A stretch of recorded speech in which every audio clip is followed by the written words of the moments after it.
వినాయక చవితి జరుపుకుంటూనే పనిచేద్దాం. ఇక్కడ కూడా మార్నింగ్ వినాయక చవితి ఇక్కడ కూడా జరుపుకుంటాం. అందరూ వినాయక చవితి జరుపుకొని వస్తారు, లేకుంటే ఇక్కడే జరుపుకుంటాం. దేవుడికి దండం పెట్టుకుంటాం. ప్రజలే దేవుళ్లుగా భావించి ప్రజాసేవకు అంకితం అవుతాం. దీనికంటే సేవ ఇంకోట్లేదు. భగవంతుడు కూడా ఆశీర్వదిస్తాడు వినాయక చవితి ఇక్కడ జరుపుకుంటే, ప్రజలకు సేవ చేస్తూ. ఇంకొక పక్కన ప్రతి ఒక్క కుటుంబానికి ఈ రోజటి నుంచి 3 రోజుల్లో మాక్సిమం, ఈ రోజు ఒక రోజు అయింది, రేపు ఇంకొక 2 రోజుల్లో 100% మనం ఇవ్వాల్సినవన్నీ కూడా ఇవ్వడానికి ప్రయత్నం చేస్తున్నాం. అంటే ప్రతి ఒక్క కుటుంబానికి 25 కేజీల బియ్యం, 1 కేజీ కందిపప్పు, 1 కేజీ చక్కెర, 1 లీటర్ పామాయిల్, 2 కేజీలు బంగాళాదుంపలు, 2 కేజీలు ఉల్లిపాయలు, ఈ 6 ఐటమ్స్ తో ఒక ప్యాకేజ్ ఇస్తున్నాం.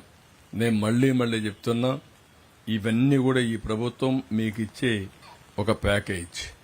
ఇక్కడ చిన్న పెద్ద వ్యత్యాసం నేను చూడడం లేదు. పేదవాడ ధనికుడని కూడా చూడడం లేదు. ఈ రోజు ఈ తుఫాను, ఈ యొక్క వరదలైతే అందరినీ సమానంగానే చూశాయి.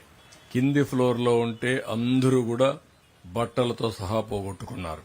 ఫస్ట్ ఫ్లోర్ లో ఉంటే 3 రోజులు పని లేకుండా 5-6 రోజులు ఇంట్లో ఉండే పరిస్థితికి వచ్చారు. అందుకే ఈ ప్యాకేజీని అందరికీ వర్తింపజేస్తున్నాం. ఈ ప్యాకేజీ మీకు వచ్చే వరకు ఫుడ్ సప్లై కూడా కొనసాగిస్తాం. ఈ రోజు నేను అడగబోతున్నాను ప్రతి ఒక్కరిని, మీకు ఫుడ్ అవసరమా లేదని. మీరిచ్చే దాన్ని బట్టి 80% మేము అక్కడ సప్లై చేస్తాం. అప్పుడు మీకు ఫుడ్ రాలేదనే బాధ ఉండదు. ఆ విధంగా ఫుడ్ కూడా పంపిస్తాం.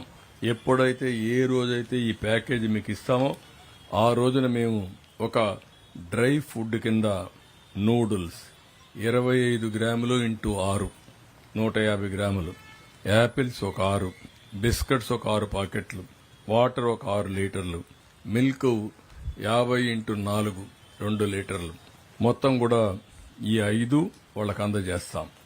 ఈ 2 అందజేసిన తర్వాత కుక్కుడు ఫుడ్ అనేది నిలిపేస్తాం. అక్కడికి వాళ్ళ కాళ్లపైన వాళ్ళు చేసుకునే పరిస్థితి వస్తుంది.